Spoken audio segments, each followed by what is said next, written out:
Everyone, welcome back to day 3 of our chapter reading. If you remember, we've now read chapter 25, chapter 26, and today we're going to be on chapter 27. If you are new, go ahead and go back to 25 and 26 so you can watch all of the chapters that we've read so far. And if you haven't read the rest of this book, this is Wayside School is Falling Down by Sachar. These are hilarious, great books, and if you have not checked them out, you can find them on Amazon, and they come in a set of 3. So we're going to get right to it today. We're going to read chapter 27.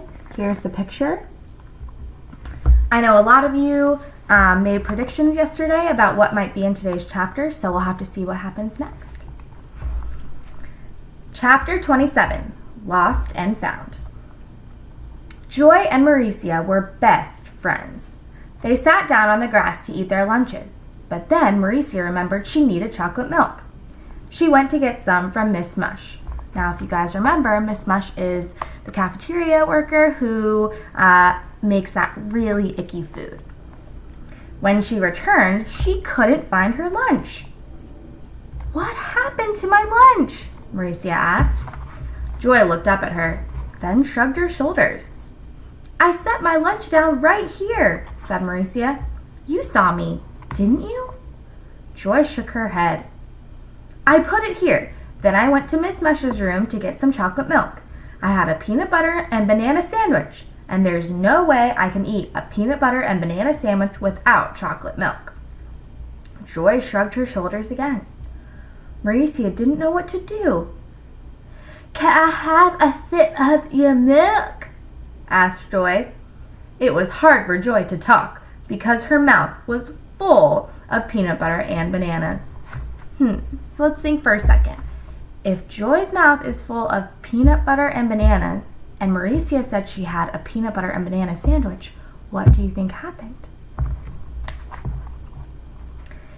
It was hard for Joy to talk because her mouth was full of peanut butter and bananas. Mauricia handed Joy the carton of chocolate milk. Joy took a big drink, then swallowed. Mauricia looked all around for her lunch. She crawled in the dirt as she searched through the bushes. "Any luck?" asked Joy as she finished Mauricia's chocolate milk.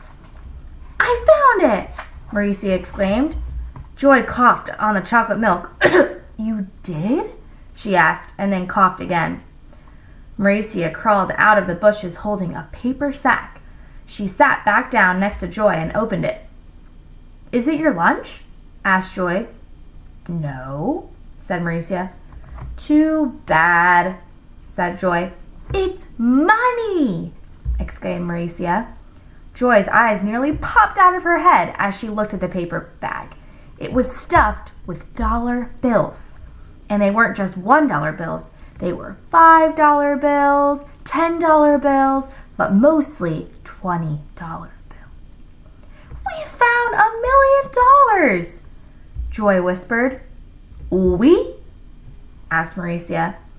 They counted the money. It wasn't $1 million, but it was $20,655. "Let's split it," said Joy. "You take half, and I'll take half." "Maybe I should show it to Louis," said Mauricia. "Louis!" exclaimed Joy. "Are you crazy? Let's spend it. We could buy a skateboard, or a bicycle, or a horse, or a fancy car, or an airplane." "I like taking the bus," said Mauricia. "You could buy all the ice cream," said Joy. "All the ice cream you ever wanted for the rest of your life."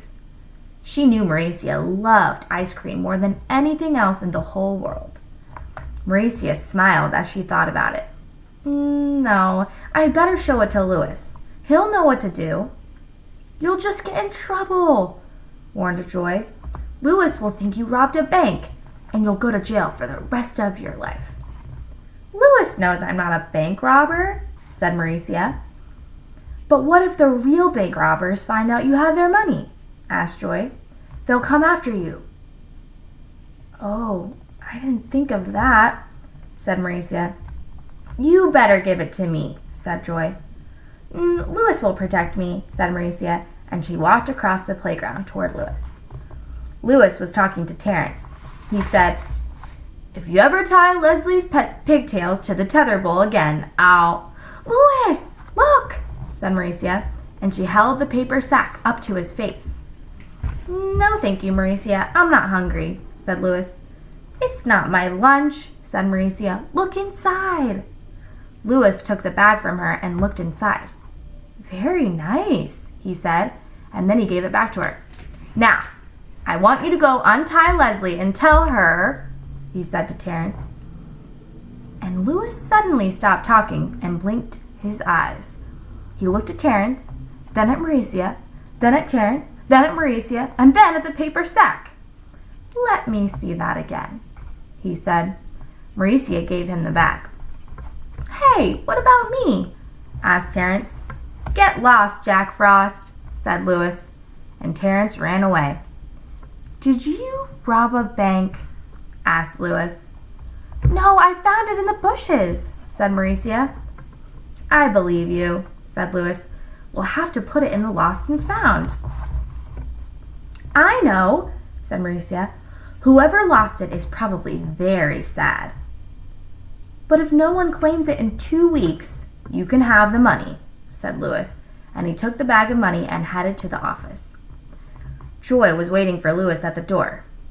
"Hey, Louis," she said, "I lost a bag full of money. Have you seen it?" "Help! Help!" Leslie screamed from the tetherball court. A week later, Mauricia was eating lunch alone. She was eating a piece of sweet potato pie. Joy was crawling around in the dirt looking for more bags of money. "Mauricia," said Louis, "I'd like you to meet someone. This is Mr. Finch." Mr. Finch was an old man with white hair and a long white beard. He shook Mauricia's hand with both of his hands. "It's your money, isn't it?" asked Mauricia. Mr. Finch nodded. "It was my life savings," he said. "For 50 years I made pencils. I got a penny for every pencil I made. I hate pencils. But finally I saved enough money to quit my job and do what I always wanted to do." "What's that?" asked Mauricia. "I'm going to open my own ice cream parlor," he said, and then he started to cry. "When I lost my money, I thought I'd have to start making pencils all over again." Mauricia started to cry too. "Here, I want you to have this," blubbered Mr. Finch, and he gave her an envelope containing $500. It was the second largest amount of money Mauricia had ever had. "And I will give you free ice cream for the rest of your life at my ice cream parlor," the man promised. "Thank you," said Mauricia. "No, thank you," said Mr. Finch. "I'm so glad someone as kind and as honest as you found it. There are so many dishonest people in the world. It's good to know there are still good people here too." And they hugged each other. Joy crawled out of the bushes. "Hey, who's that?" she asked. "This is Mr. Finch," said Mauricia. "It's his money we found. Look, he gave me a reward of $500, and I'll get free ice cream for the rest of my life." "Well, what about me?" Joy demanded. "Don't I get anything?" "Oh, dear me," said Mr. Finch. "I didn't realize there was someone else involved." "Mauricia would have never found the money if it wasn't for me," said Joy. "Why? What'd you do?" asked Louis. "I stole her lunch," Joy said proudly. And Mr. Finch gave Joy a pencil. The end. All right. That was a great chapter with a really great lesson. But tomorrow we'll read a really fun chapter, chapter 28, and it's called Velouche. Here's the picture. So make some predictions about what that might be about. Have an awesome day, guys.